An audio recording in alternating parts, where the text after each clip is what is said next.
I'm Andrew Jackson, Economic Geologist at Global Resource Investments. This second talk in the Ore Deposits 101 series focuses on layered complexes and kimberlites, and it'll be broken into two parts. Firstly, ore deposits associated with mafic layered complexes, including copper-nickel massive sulfides, chrome and platinum group elements, or PGEs. Secondly, diamonds associated with the kimberlite intrusions. Now you may remember that in the introduction to the Ore Deposits 101 talks, I pointed out that because of our limitations in current mining technology, all metals and minerals that we use are mined from the Earth's crust. We also noted that the average abundance of metals in the crust wasn't high enough for economic mining, and that nature needed to provide a significant concentration of the metals and minerals in order to make grades which can be economically mined. I then described the process of partially melting rocks to concentrate metals into the melt portion and bringing that melt up through the crust to a shallower depth where it can be mined, while cooling it to allow valueless minerals to crystallize out and be left behind, and the remaining melt to be enriched in metals. I also mentioned that certain minerals that we do want sometimes crystallize or separate out early in this cooling process. These include chromium, platinum, copper, nickel, and diamonds. And today I'm going to talk about these metals and minerals, starting with the copper-nickel sulfide deposits and then the platinum-chromium deposits and ending up with diamonds.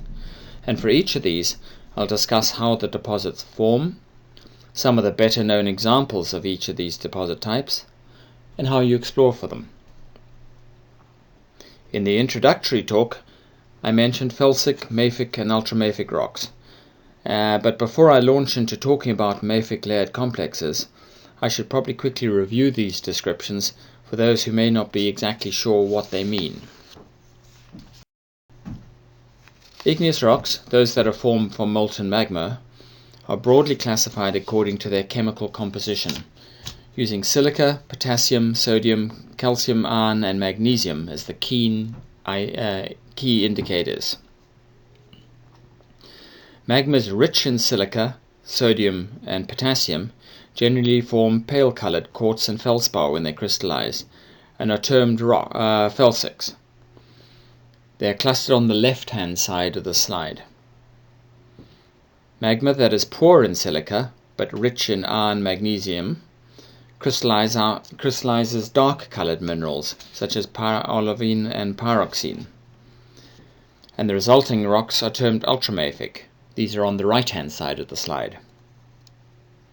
Magmas with a composition that is between these two end members are classified as intermediate or mafic, depending upon their specific composition. In general, a layman doesn't actually need to know the details of the chemical composition. He can broadly classify igneous rocks by the proportions of light and dark minerals. Felsic rocks, like granite, have few dark minerals. Intermediate rocks may have 1/3 dark minerals. Mafic rocks are 2/3 dark minerals, and ultramafic rocks are completely made up of dark minerals. In broad terms, mafic and ultramafic magmas crystallize at higher temperatures than felsic rocks and more fluid.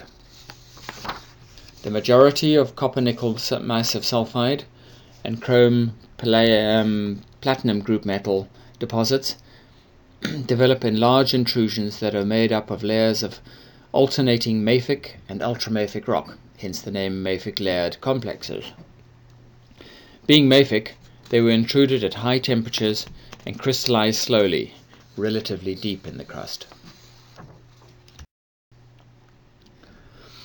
That's probably enough of an introduction to the nomenclature of igneous rocks, so let's launch into the main deposit types associated with mafic layered complexes, which are the copper-nickel massive sulfides, the platinum and chrome deposits.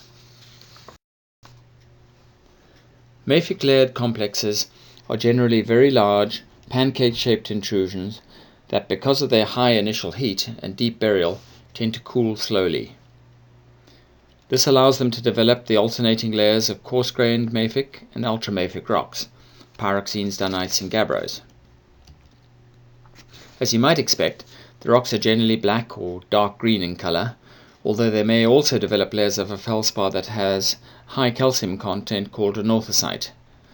And anorthosite, in contrast, is almost white in color.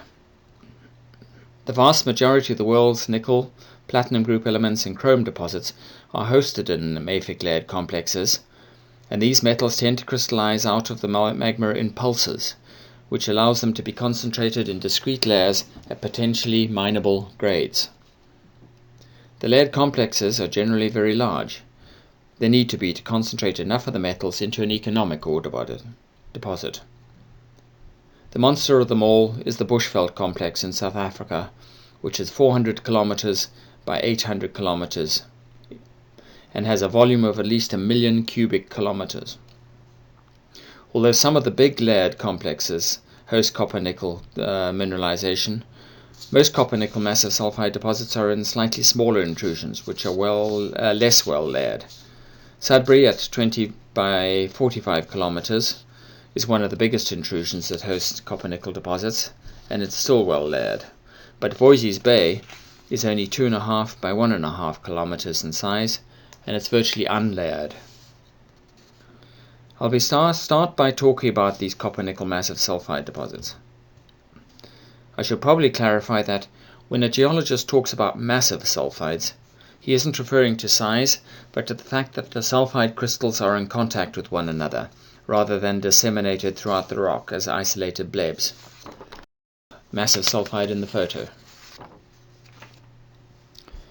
Copper-nickel massive sulfide deposits form by starting, obviously, with a magma that is rich in copper and nickel. High copper and nickel contents are not that unusual in mafic magmas. In fact, nickel is the 5th most common element in the Earth. As the magma intrudes the host rock, it assimilates those host rocks and any sulfur that they may contain. And this is usually in the form of pyrite, which is fool's gold, or FeS2. If the host rocks don't contain enough sulfur, these ore deposits cannot form. So the presence of a sulfur-rich host rock is actually more critical than having a copper-nickel rich magma. The sulfur, nickel and copper combine in the magma to form an immiscible copper-nickel sulfide melt that is heavier than the rest of the magma, and it collects in pools at the bottom of the magma chamber, like water droplets in oil. Platinum group metals are also sometimes concentrated in this immiscible melt. As the magma chamber continues to cool, both the sulfides and the remaining magma crystallize. The main sulfide minerals are pentlandite, which is an iron nickel sulfide, and chalcopyrite, which is a copper iron sulfide.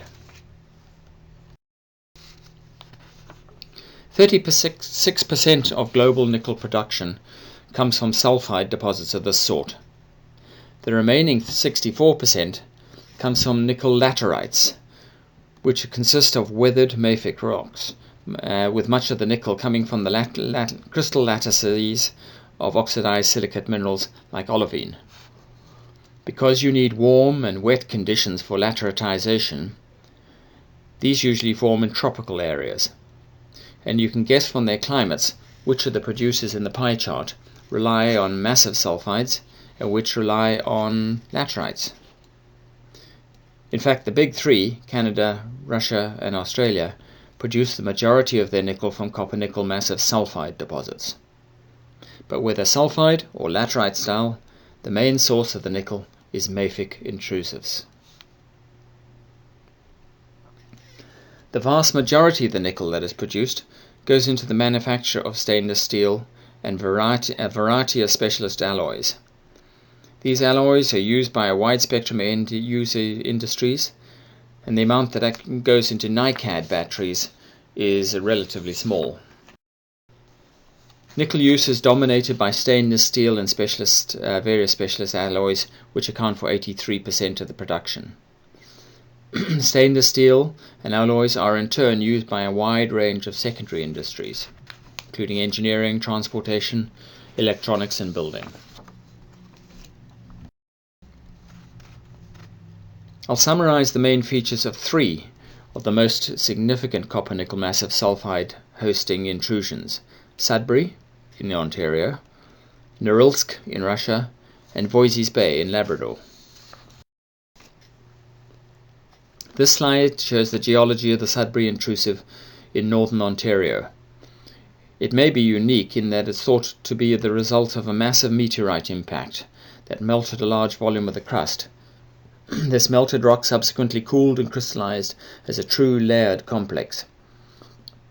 It's been suggested that the nickel in the complex may have come from the meteorite itself, but it really isn't necessary to call on this source, as the typical crust would contain enough nickel to account for the mineralization if it was sufficiently concentrated. There's also controversy over the meteorite impact theory, with opponents pointing out that it's developed on a pre-existing major crustal suture, which they consider to be an unlikely coincidence.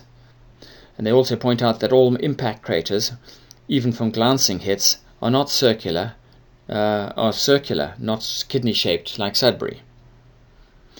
In defense of their hypothesis, however, the meteorite impact supporters provide evidence that later deformation may have flattened the Sudbury complex. The intrusion is, after all, 2 billion years old. And there's also small structures called shatter cones, which are indicative of a sudden impact shock. At present, the meteorite supporters seem to have the upper hand in this argument. The average composition of the entire intrusion is granodioritic, i.e. felsic to intermediate, but the layers that host the copper-nickel mineralization are mafic, as you would expect. Also, as you'd expect, the massive sulfides are developed on the floor of the bowl-shaped complex. So the mines, which are the little red dots on the plan, rim the complex. There's been active and large-scale mining at Sudbury since 1886, and it's still ongoing. At the moment, Sudbury produces about 10% of the world's nickel supply, and to date it has produced $320 billion worth of nickel. Moving on to Norilsk. Norilsk is situated in northern Russia, just 200 miles from the Arctic Ocean. Geologically, this is a somewhat different beast from Sudbury. The mineralization is hosted by 6 separate intrusions that form feeders to the Siberian traps. The Siberian traps resulted from a huge outpouring of basaltic lavas about 250 million years ago. They covered 3.9 million square kilometers of Russia. The eruption has been blamed for triggering a series of events that led to the extinction of 95% of the Earth's species at the end of the Permian period. Once again, the copper-nickel sulfide massive sulfides, are concentrated in low points at the base of the intrusions. This is a section of drill core from Norilsk. The yellow material is chalcopyrite. The bronze-colored material is pentlandite, a nickel sulfide.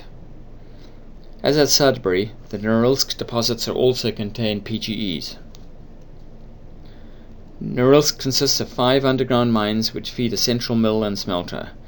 These mines have been active since the Second World War, when they played a vital part in Russia's war effort. It's difficult to get up-to-date production figures, but in 2005, Norilsk produced 243,000 tons of nickel, or 15% of the world's supply, half as much again as Sudbury. The third example of a copper-nickel massive sulfide that I'm going to talk about is Voisey's Bay in Labrador. This intrusion, which is the blue unit on the map, is tadpole-shaped and 3 kilometers by 1 kilometer in size.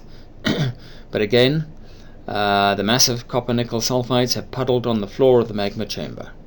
The deposit was discovered in 1993 by 2 prospectors who were working for an exploration junior called Diamond Fields Resources.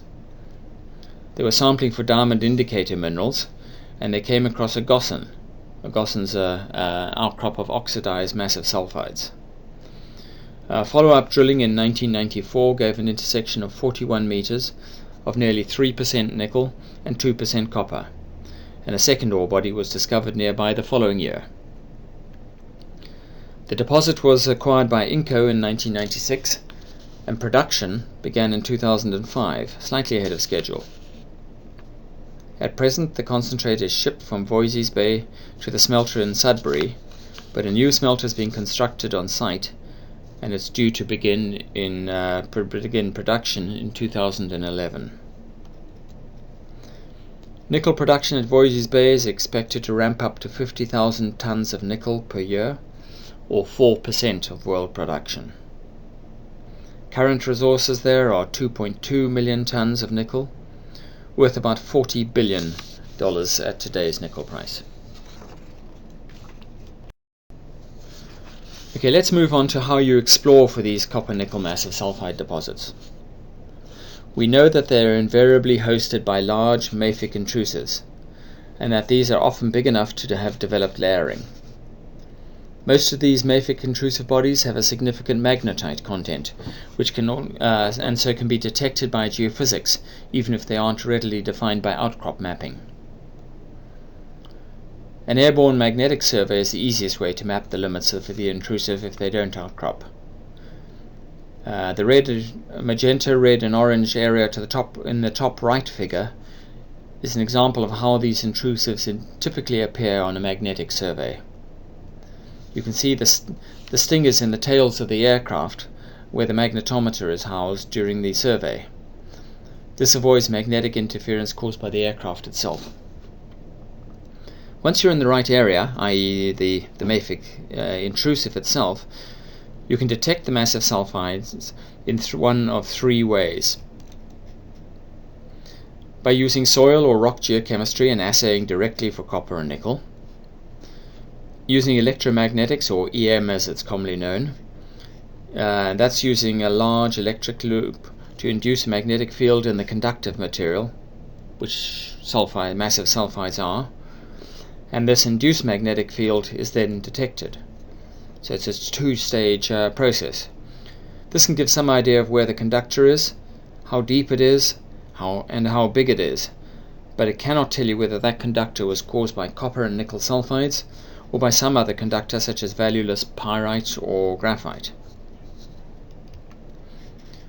You can use gravity surveys to look for anomalously dense rocks, such as massive sulfides. The figure in the bottom right shows Voisey's Bay deposit as a green, high-density solid below the surface magnetic anomaly. Magnetic one is the red-tipped one at the surface. But again, gravity cannot determine whether the anomaly is caused by copper and nickel sulfides or something of minimal value. To test this, you need to drill. The drill is always the ultimate exploration tool, but because it's expensive, cheaper geophysical or geochemical exploration methods are generally used first to optimize the siting of the drill holes.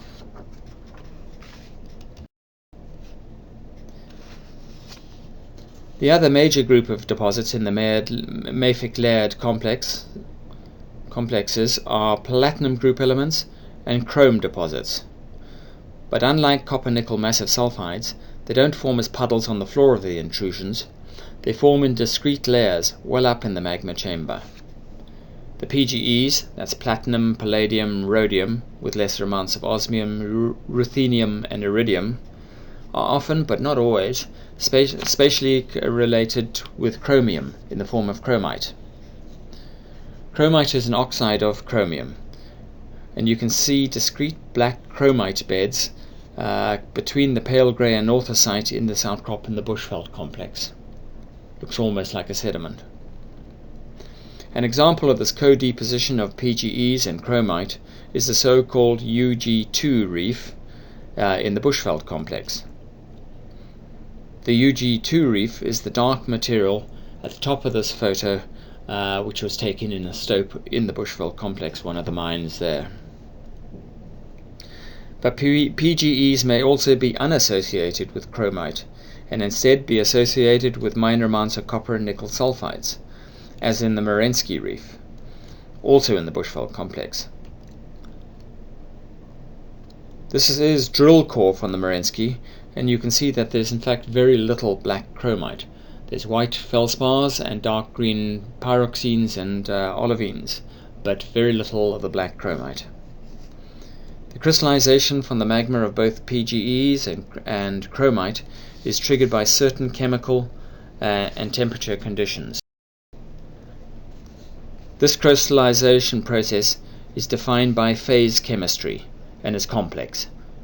The process is illustrated by simplified phase diagrams like the figure on the top right hand corner of the slide, but I won't go into it in detail in this talk. The bottom line is that relatively small changes in temperature and chemistry of the differentiating magma can lead to major and sudden changes in the composition of the crystallizing minerals. Mafic magmas tend to be hotter and more fluid than felsic magmas, and as the minerals crystallize, they fall to the bottom of the melt and accumulate there, often being winnowed or sorted and eroded by currents in the magma chamber. You can see in the same picture how some of the chromite layers in that outcrop appear to split or even cut out as a result of these currents. At first glance, the rock looks more like a sediment than an igneous intrusion. Platinum's main usage is in the auto industry, where it's a critical material in catalytic converters and certain spark plugs. But it's also used as catalyst in numerous other applications. Its use in jewelry is growing, because platinum metal, although it looks like silver, it does not corrode or tarnish, and it's significantly harder than either silver or gold. Palladium's principal use is also in catalytic converters, although it is less effective than platinum. Chrome is mainly used in hardening steel alloys and anti-corrosion plating of steel, but it's also used in yellow and orange paint pigments. Now let's take a look at some examples of PGE and chrome deposits, starting with the bushveld. As I mentioned earlier, the bushveld complex is the granddaddy of the mafic layered complexes, and it covers an area equivalent to the size of the state of Utah. In the map in this slide, the intrusion is colored red and green. It has 3 main lobes, and individual layers can be traced horizontally over a distance of 400 kilometers, as you can see in the various vertical sections in the figure at the bottom right. Those are stratigraphic sections spread out across the basin. The platinum and chrome deposits are in the lower part of the lobes, which is the green areas on the map. So mineralization outcrops around the rim and dips shallowly towards the center of the intrusion, rather like in the Sudbury intrusion. Although the bushveld has a maximum vertical extent of around 10,000 meters, or 10 kilometers, the Merensky Reef is just 30 to 90 centimeters thick, and the UG2 reef is generally less than 50 centimeters. In other words, the economic PGEs have been concentrated into 1/10,000th of the volume of the intrusion. This is a stunning example of nature's free upgrading from the average crustal abundance. Platinum to palladium ratios for the Merensky and UG2 vary between 2:1 and 12:1. In other words, the deposits are very high in platinum. In spite of the narrowness of the mineralized layers, they're very continuous, which assists in mining. And the bushveld accounts for 80% of the world's PGE resources and 60% of its annual production. There are several chromite layers at various levels in the bushveld, but even the chromite has been concentrated into less than 1,000th of the total volume of the intrusion. This is a photo of some core from a drill hole through the critical zone of the bushveld, the portion of the stratigraphy that hosts all the PGE mineralization. The Merensky Reef is well developed here, and it comprises the lower part of the dark material in the center of the photo. The thicker than normal UG2 underlies the Merensky and makes up the dark section towards the bottom of the picture in the last tray, the lowermost tray. The two reefs are almost invisible in the photo of a test pit at the top left. The Stillwater layered complex is in Montana, and although it's way smaller than the bushveld, it is still 25 kilometers long. However, because it's been tipped up on edge, it's only 2 to 6 kilometers wide. The majority of the intrusive is composed of ultramafic rather than mafic rocks, i.e. pyroxenites and dunites, rather than gabbros.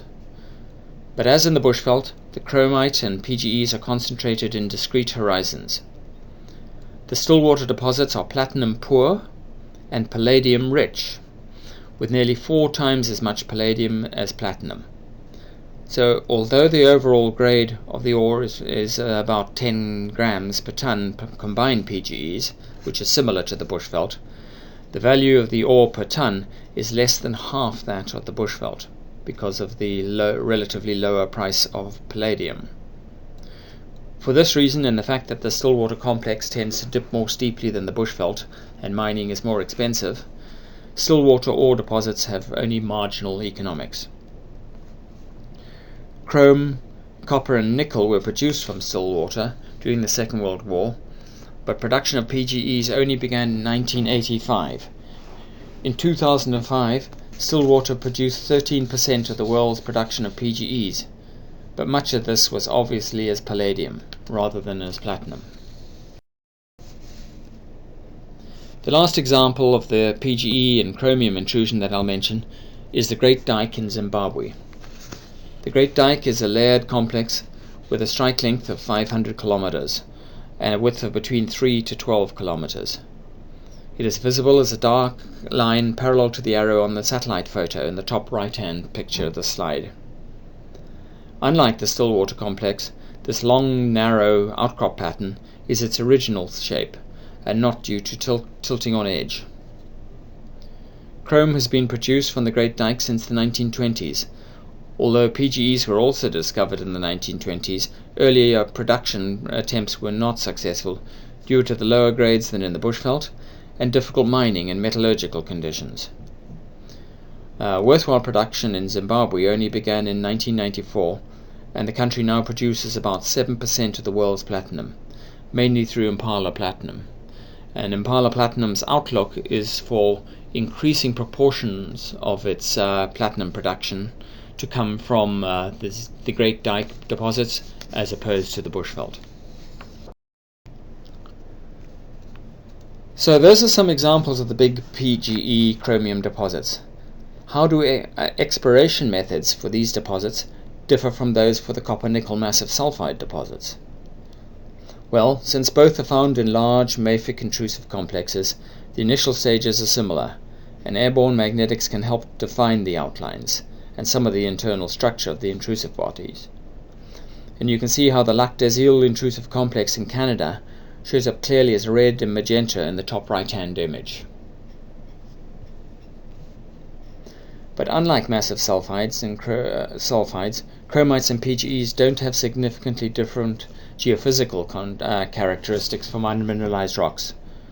So most geophysics won't help much in locating the actual mineralization within the intrusives. Once the critical horizon is identified by mapping, then seismic surveys may possibly detect the change in the host rocks, but otherwise we're going to be limited to geochemistry, including soil sampling, trenching and rock sampling, if the deposits are near surface, or drilling for the critical horizons if they're a lot deeper than that.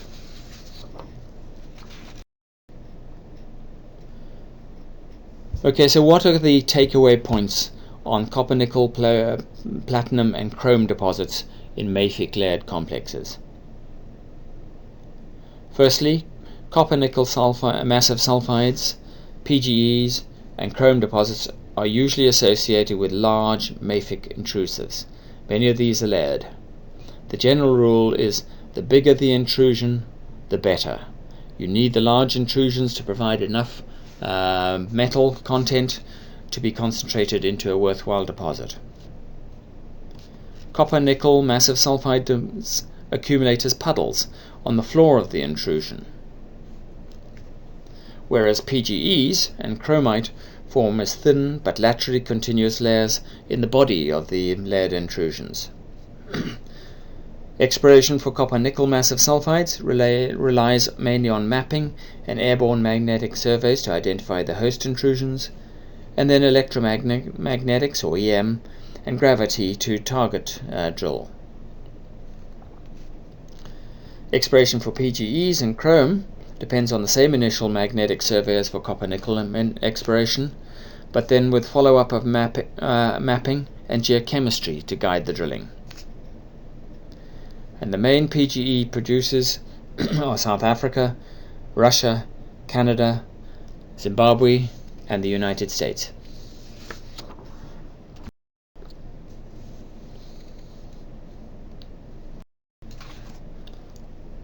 In part 2 of this talk, I'll cover diamonds and their kimberlitic host rocks.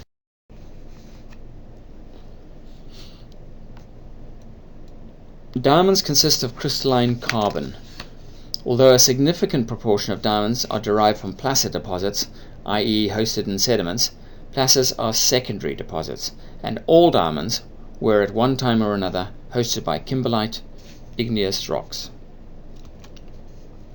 The name Kimberlite comes from the town of Kimberley, which grew up around the prolific diamond mines in northern South Africa. This is where Cecil Rhodes established the De Beers Consolidated Mines in 1888, named after the local farmer whose land the discovery was made on. And you can see one of the old abandoned pits in the picture at the bottom right. The upper portion of the pit was dug by hand in the 1880s. That's the where the photo in the top right was taken. Kimberlites most commonly form pipe-shaped intrusives, often fairly small in diameter, but they may also form dikes or even beds of volcaniclastics surrounding the intruded pipes. Kimberlite is basically a form of peridotite, in other words composed dominantly of olivine, phlogopite mica magnetite, a particular type of chrome-rich garnet, and you'll see why this is important when we come to talk about diamond exploration. Fresh kimberlite is hard and a dark blue-green color, and as it oxidizes, it becomes much softer and changes to a yellow-brown. The change from oxidized to fresh kimberlite occurs at the breaker slope in the photo of the old pit in the bottom right.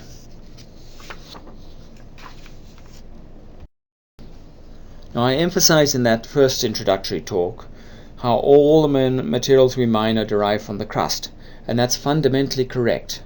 However, although diamonds are mined from the crust, they have their origins in the mantle, more than 100 kilometers below the base of the crust. Most of the kimberlite melt is derived from even deeper in the mantle, and the diamonds are picked up by the melt on its way to the surface. And that's why I've included kimberlites early in this series of talks, rather than lumping them with the shallow epithermal processes. The Earth is about 4.5 billion years old, and although the kimberlites were intruded between 2 billion years ago and the present, some diamonds started crystallizing out more than 3 billion years ago, just 25% into the life of the Earth. They then floated around for millions of years in the plastic crystal mush, waiting for their ride up to the surface. Diamonds only form under continental plates, where the correct temperature and pressure conditions exist, not under any oceanic plates. And because they formed early in the Earth's history, they're generally only under old Archean crust, a critical point when we come to diamond exploration. Kimberlites must be emplaced fast in order to avoid the diamonds being resorbed or remelted as the pressure drops. As kimberlites rise, they degas large amounts of high-pressure carbon dioxide. When they get close to the surface, that gas expands and they mix with groundwater to develop a fluidized, almost foamy consistency that causes them to complete their journey to the surface with explosive force. There the kimberlite erupts violently but briefly, forming a crater and blowing fragments of kimberlite into the air. And the crater is often partially filled with a mixture of ejected kimberlite fragments and wall rock that falls back to surface. As I mentioned earlier, although there are kimberlites in a variety of geological terrains, diamondiferous pipes are almost always in or above Archean cratons, and those are the orange areas on the map.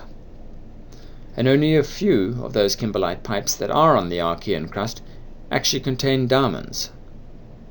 And even fewer of those diamondiferous pipes contain enough diamonds to make economically viable. In fact, only about 1% of kimberlite pipes host economic diamonds. Something like 80% of the world diamond production comes either from sub-Saharan Africa or Russia. In Africa, the big producers are Botswana, South Africa, Congo DRC, Angola, and Namibia. Zimbabwe's production has ballooned in the last 2 or 3 years with the discovery of the Marangi deposit. But since this was discovered by Mugabe and his confiscated by Mugabe and his inner circle, no production figures are available. Diamond grades of economic kimberlites vary hugely. The premier deposit in South Africa has a phenomenal grade of almost 34,000 carats per 100 tons of ore. In Botswana,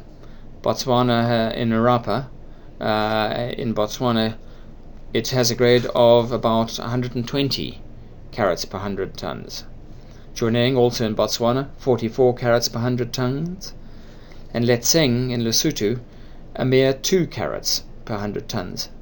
So you might ask, how does Letseng survive economically with a pitiful grade of only 1/15,000th of Premier's grade?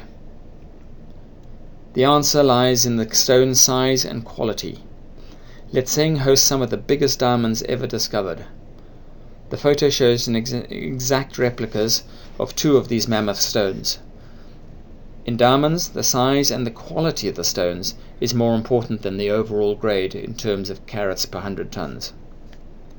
This is an exception to the grade is king saying that you so often hear among miners. So how do we set about exploring for diamonds? We start with the knowledge that diamondiferous kimberlites exist only above Archean cratons, and that they tend to form clusters within broad linear trends. The main exploration tools are geophysical surveys. Kimberlites contain magnetite and have a relatively high specific gravity, so either magnetic or gravity surveys can be used, so long as the rocks into which the kimberlites have been emplaced have low gravity or magnetic characteristics. The picture in this slide, in the top right, is a satellite image of the featureless Kalahari Desert in southern Botswana. The roughly circular features are shallow salt pans unrelated to kimberlites. The bedrock and kimberlites are masked by tens of meters of wind-blown sand. But when you put a magnetic image over the same area, you can clearly see the kimberlite pipes hidden below that sand cover. Ground prospecting relies on what's called KIMs, or kimberlite indicator minerals. You'll remember I mentioned the chromite-rich garnets that are often found in kimberlites. These are almost unique to kimberlites. Other accessory minerals include chromite, ilmenite, clinopyroxenes, and obviously olivines. All of these have higher densities than, say, quartz or feldspar, and they're classified as kimberlite indicator minerals. Kim sampling involves taking wide-spaced soil or stream sediment samples, separating out the heavy minerals, and examining them under a binocular microscope to look for the presence of kims. If kimberlite is found in outcrop, taking a small bulk sample at surface may be possible. Assaying the sample and plotting the calcium against chromium content on a graph like this allows you to differentiate potentially diamondiferous kimberlites, left of the red line, from barren kimberlites to the right of the red line. However, as with most deposits, confirmation of these indirect exploration methods require drilling and testing for diamonds. Diamond exploration is one of the riskiest exploration ventures. The odds are strongly stacked against success. However, with good science and exploration techniques, that level of risk can be considerably reduced, and the rewards, when successful, are enormous. Just look at the sale prices for some of these high quality stones. Bottom left, 4.6 million. Center, $10.4 million. 12.36 million. All for individual stones. Very, very profitable. So what are the learning points on diamonds and kimberlites? Firstly, all diamonds originate in kimberlite pipes or dikes, including those in placer deposits. Kimberlite is an ultramafic rock derived from the mantle. Diamonds crystallize in the mantle, well below the crust, but they're carried up into the crust by the rising kimberlitic magma. Only 1% of kimberlites are economic, and these are almost always found in or above Archean cratons. Sub-Saharan Africa and Russia together produce 80% of the world's diamonds. Diamond exploration relies heavily on magnetic and gravity surveys and sampling for kimberlite indicator minerals or KIMs. And the value of a deposit is more dependent on the quality of the stones than on the grade in terms of carats per 100 tons. So that's the end of this talk. In the Ore Deposits 101 series, we'll discuss porphyries and IOCGs, or iron oxide copper gold deposits.